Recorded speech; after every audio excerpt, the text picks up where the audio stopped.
Welcome to this exercise on gap analysis. Here we have for a product or for a company the following data for 3 years and the forecast for the next 2 years. However, for some unforeseen reasons, we have to adjust our forecast for 2024. Therefore, we get some additional information how it should be adjusted. The first thing is, instead of sales increasing by 100 units, we will have a drop of 10%. So meaning it will drop to 90%, or in other words, we have to multiply this value here with a factor of 0.9. For the unit prices, we will also not have an increase of 10 cents per se, but only by 5%.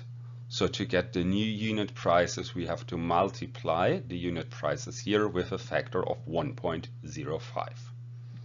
So that's this part here. Then we have to calculate new revenues as well, and we will have a profit margin which will be 40% and not, as we can see here, 50%.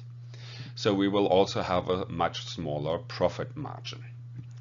Well, let's go to this and calculate the respective new forecast for the profit, and then not only calculate the new forecast and estimate, but also calculate the gap between this forecast and the new forecast.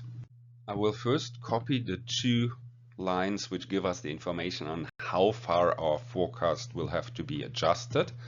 Then I copy the table with the data up to 2023. And here I'm going to add my new forecast. As said before, sales will decrease by 10% and not increase by 100 units. So we have to multiply this value with 0.9, giving me this new forecast of production and sales numbers. Unit prices also will just increase by 5%, meaning I have to multiply the 1.4 with 1.05 as a 5% increase, giving me unit price of 1.47.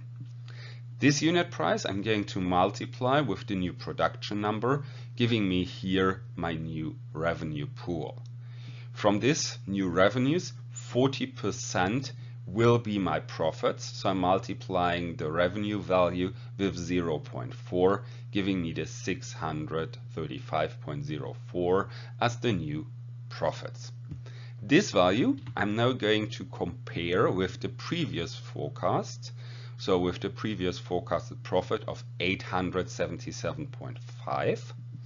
And there I see that the new forecast is smaller by 242.46. That then is my strategic gap in this regard. Well, that's about it for this exercise. So I hope you enjoyed it. I say goodbye and see you next time.